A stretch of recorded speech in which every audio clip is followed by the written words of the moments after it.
నమస్తే అమ్మా. నమస్తే. జూబ్లీహిల్స్ బై ఎలక్షన్స్ ఉన్నాయి కదా, జూబ్లీహిల్స్ బై ఎలక్షన్స్ లో ఎట్లుంది? ఏ పార్టీకి గెలిచే అవకాశం ఉంది? BRS, Congress, BJP? మా దృష్టిలో అయితే కాంగ్రెస్ వస్తుంది, ప్రజల దృష్టిలో కూడా కాంగ్రెస్ వస్తుంది. ఎందుకట్లా? కాంగ్రెస్ నవీన్ యాదవ్ నవీన్ యాదవ్ అని గెలిపించుకోవాలని ప్రజలు అందరు కోరుకుంటున్నారు. ఎందుకంటే ఆయన సంఘ సేవ అంటే పార్టీలకు అతీతంగా, కుల మతాలకు అతీతంగా నవీన్ యాదవ్ అన్న చాలా మందికి హెల్ప్ చేశాడు. ఆ దృష్టితోని నవీన్ అన్నని గెలిపించుకోవాలి అని ఇక్కడ ప్రజలందరం అనుకుంటున్నాం. ఈ నవీన్ యాదవ్ అన్నకి టికెట్ వచ్చిందని చాలా సంతోషించారు. అది ఒక పండుగలాగా చేసుకున్నారు.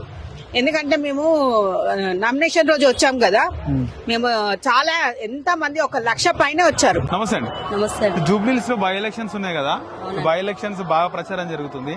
ఏ పార్టీకి గెలిచే అవకాశం ఉంటుంది? BRS, Congress, BJP?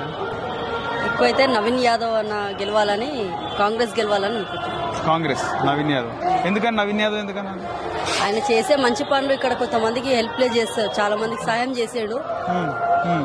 సో ఆయన గెలవాలని నేను అనుకుంటున్నాను. ఓకే. బీఆర్ఎస్ కూడా ఉంది కదా, స్ట్రాంగ్ గానే ఉంటుంది. బీఆర్ఎస్ కూడా బీఆర్ఎస్ నుంచి మహిళ కదా, మహిళ ఉంది కానీ కాకపోతే ఇక్కడ మాత్రం నవీన్ యాదవ్ గెలవాలని నేను అనుకుంటున్నాను. ఈయనకు కూడా కొంచెం బ్యాక్గ్రౌండ్ బాగుంది.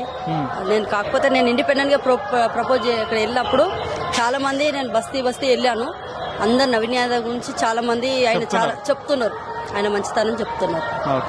సో నవీన్ యాదవ్ గెలిస్తే బాగుంటది, అవకాశం ఇవ్వాలంటారు. ఇవ్వాలంటున్నారు. Okay, right.